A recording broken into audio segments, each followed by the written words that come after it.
Please be seated. Your Excellency, former Vice President, the Honorable Stephen Kalonzo Musyoka, Kiongozi wa DAP Kenya, the Honorable Eugene Wamalwa, Honorable members, senators, MCAs, and all leaders present. God is good, and all the time. Nisalimieni kwa hewa Bwana Yesu asifiwe. Asanteni sana. Party leader Eugene Wamalwa, let me also offer my congratulations to you, your neck, and the party of DAP for the unveiling of your offices here today, and I'm honored to have been invited because it's a great milestone in our democratic process, and as we embark on a journey to liberate this country from bad governance, corruption, and dictatorship. And I am very elated to join this team of distinguished leaders in this country who have played a significant role in our democratic process. I have come with many senators and members of parliament who we work with as a way of showing our solidarity with this team. I want to give my commitment and that of my team and our supporters, and there are many, they are in millions, that we are part of this team and we'll walk this journey together to liberate this country. And we shall make whatever sacrifices necessary to make sure that William Ruto is a one-term president. People have short memories. President William Ruto has a very short memory. This team here, we sat with him in my house and we assured him that he'll be president and we'll do whatever it takes to make sure he is president. And we worked very hard. And we took him to State House. And when he reached there, he put aside everything we had agreed on how we need Kenya to be. We had 47 economic charters with each and every county agreeing on the economic interventions that will be required for each county. He put them aside. We had agreed on the payment of pending bills for our business community to bring money into circulation. He put that one aside. We had agreed on the bottom-up economic model of putting money into people's pocket. The minute he reached State House, he changed course.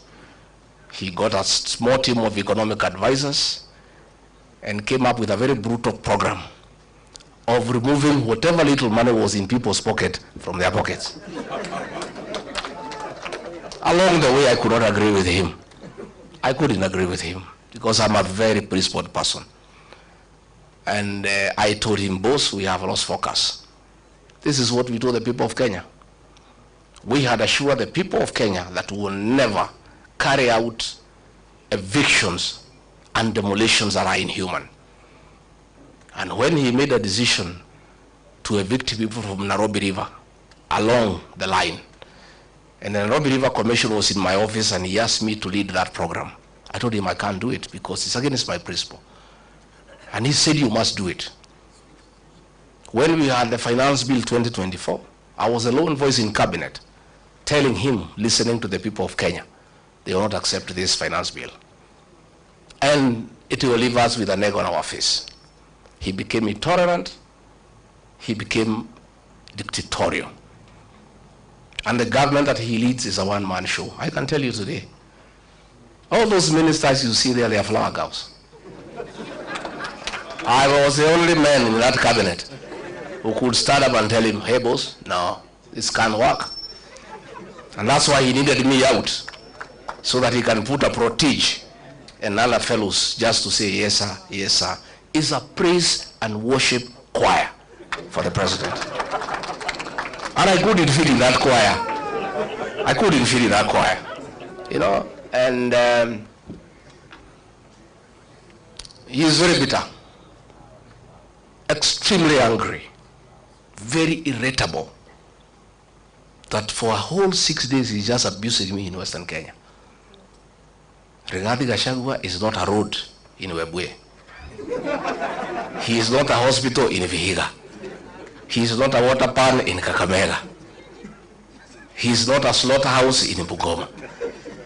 President of the Republic of Kenya has gone to Western for 6 days, just talking about Rigathi Gachagua, occasionally Kalonzo Musyoka, because he's bitter that his voting bloc, the one that made him president, the Mount Kenya bloc, is gone and gone and gone forever. And I told him, it is his own undoing. I told him, don't touch the mountain. See the Bible. If you read the Exodus, I told him, don't.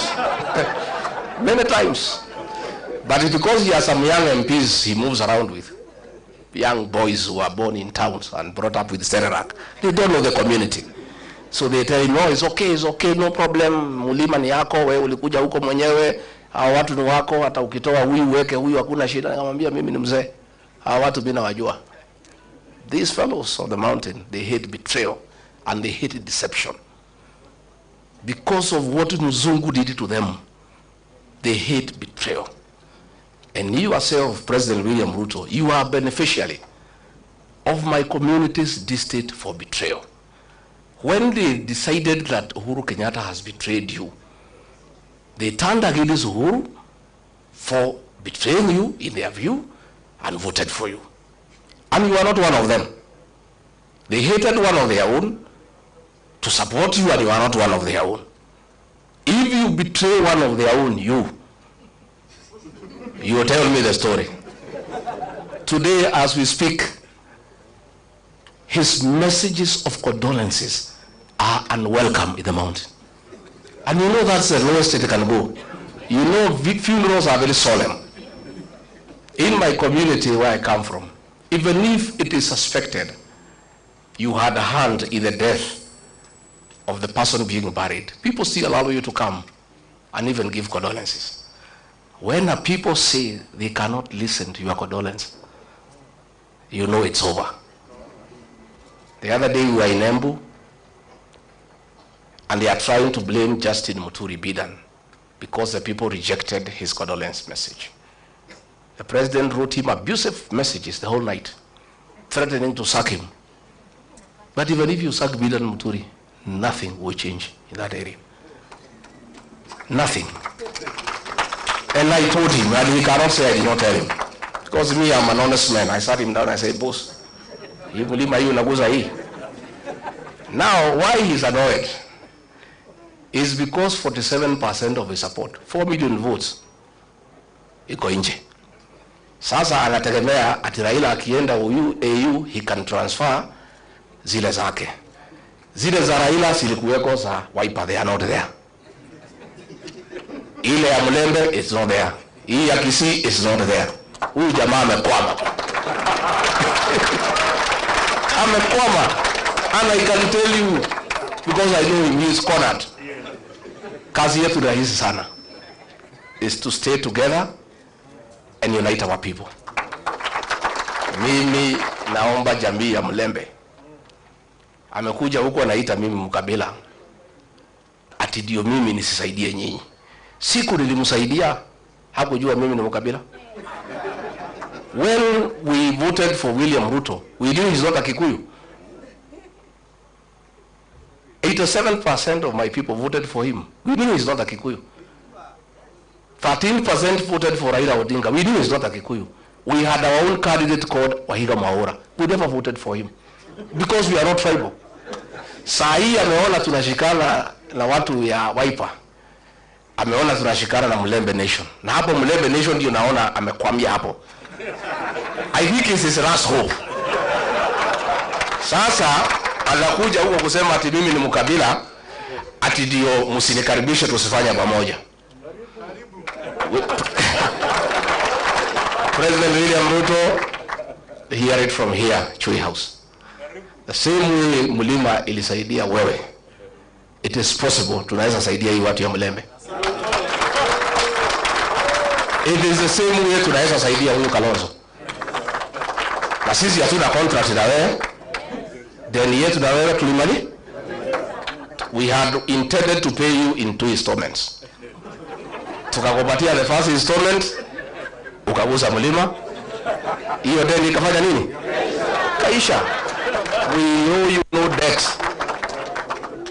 So, anaenda pale Western, anasema tumefukuza huyu Gachagua, and he is corrupt. William Ruto, my friend, do you have the moral authority to talk about corruption? And we sympathize with you because juzi kumekuwa na opinion poll on the most corrupt person in the world. And we are unhappy that you are rigged. Instead of giving you number 1, they give you number 2.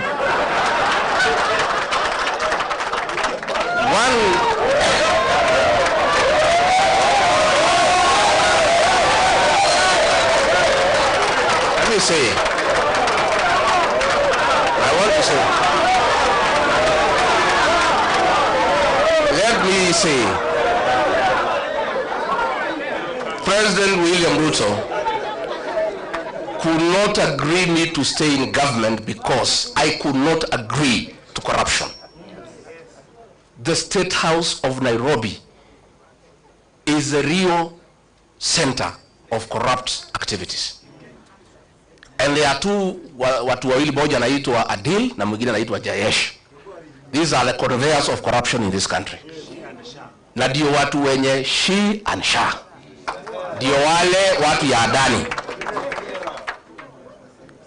Na hao watu wakija kuona rais, hata ukiwa deputy president na minister, utamungoja hapo saa 5 akiongea na hiyo watu wakipanga hiyo mane. So Mr. President, be an honest man. Look for a mirror before you talk about corruption and look at yourself.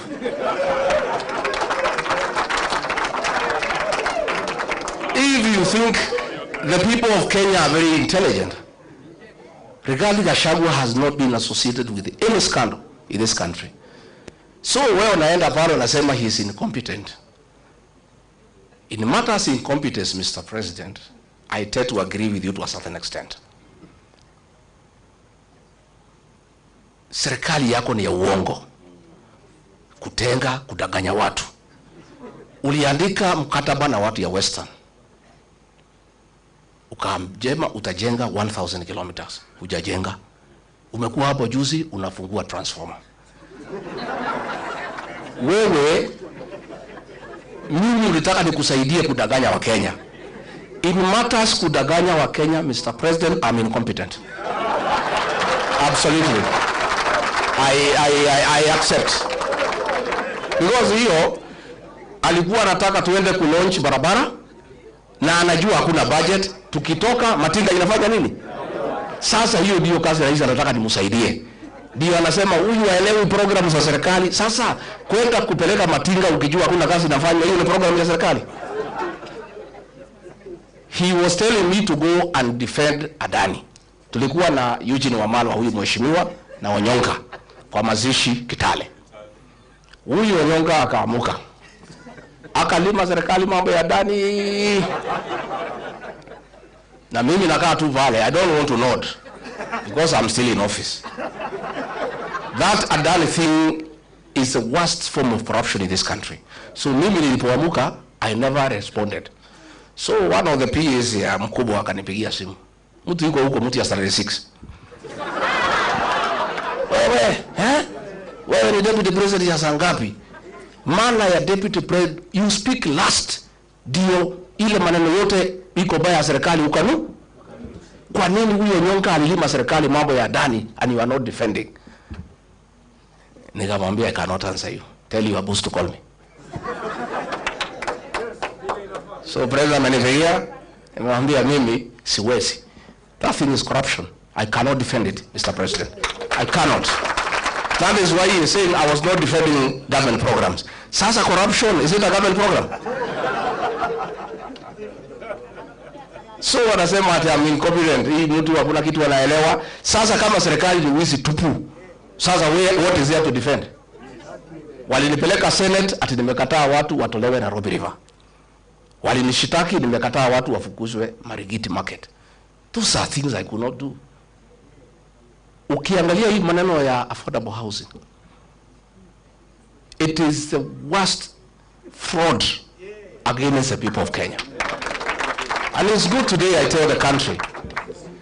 And those are things he was telling me to go to TV to defend. I told him I will not. Mimi pia nikichwa ngumu. That housing, initially we believed in the president. That ni ya kuleta ajira, nini, maneno kizungu mingi, we looked okay. Until it came to my attention, it has nothing to do with housing. Ni biashara. Ya kwamba PS wa housing. Ukitaka kujenga affordable housing, you must go and sign a subcontract na kampuni ile tauza simiti na chuma na mabati. Na hiyo kampuni watu wale wakubwa zaidi Kenya wako ndani ya wapi? So this housing levy inatolewa kwa watu ya Kenya is to make sure these houses are going on, ndio hao wauze simiti, wauze chuma, wauze mabati. That is what the president is accusing me of not understanding and being incompetent. Sasa mimi nauliza, na mimi nataka niseme, I want to assure the people of Kenya, this team I see here, and when I listen to the people of Kenya, because I listen a lot, once a new government is sworn in, that housing levy will have to be abolished so that we restore the dignity of the payslip. The dignity of the payslip. Wakenya wamehangaishwa zaidi. Na nimeona mpaka yule mkubwa ya wafanyikazi amekuwa ameingia kwa hiyo praise and worship team. Watu nakazwa mambo ya NSSF, mambo haongei. Kazi yake ni praise and worship. Those are the things sisi ambaye tumeshindwa kufanya. So finally ndio nimalize, because I wanted to tell the president, usidanganye wa Kenya. Useme ukweli, tulikosania corruption because wewe ndio unaeneza corruption na watu yako. Na it is impossible to make any progress in this country unless we sort out this country in terms of leadership. We'll sink lower and lower. Finally niambie watu ya Western, because mimi naona huyo jamaa amekwama hapo kwenu. Nyinyi mko na bahati that we are here to advise you. Alienda kwenu siku 6. Kwetu he was there 6 days out of 7 every week. Hakuna kanisa hajaingia.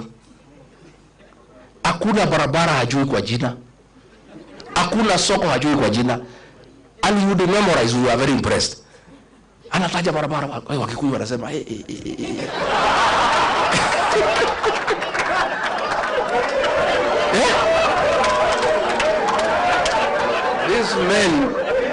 These men called a community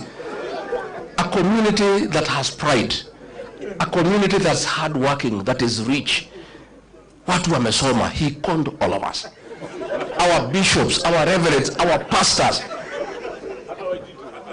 Hata huyo hivitu. Na mimi Rigiji. He called all of us. Alikuwa anakuja, kuangalia osho. Sasa amekuja kwenu, musangalele. Mwimalamu. That is the same script. Nyinyi mkikubali, mutalia vile watu ya mlima wanalia. All this.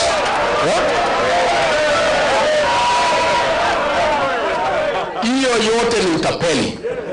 All those things is promising he will not do anything. He promised us atatumalizia barabara ya Maumau kwisha.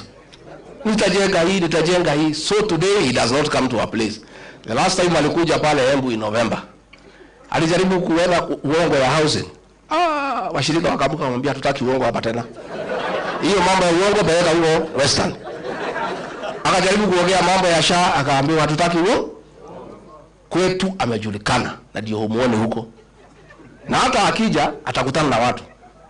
So nyinyi watu ya Mlembe, msituangushe. At least you have the benefit of free advice from victims of deception. Sindio? Simuko na free advice. Yeah? Sasa yeye halali ati nimekaa pale wa manyoro. Mimi nakaa tu chini ya miti. Yeye hako juu ya gari. The reason President Uhuru Kenyatta alikuwa ametuambia muachane na hii mtu. But he never gave us a reason. Na hapo alitukosea. Sasa kama angetuambia what I know today, hatungekuwa hapo. Also the choice he was giving us was also not acceptable. So pale nimekaa pale, I'm doing things differently from Uhuru Kenyatta. I'm involving the people who is William Ruto. That is why he is unhappy. Mimi nakaa pale, watu wanaeleza watu, naeleza, wanasema imetosha, wanatoka wanaenda. Nakaa pale na mapasta na waeleza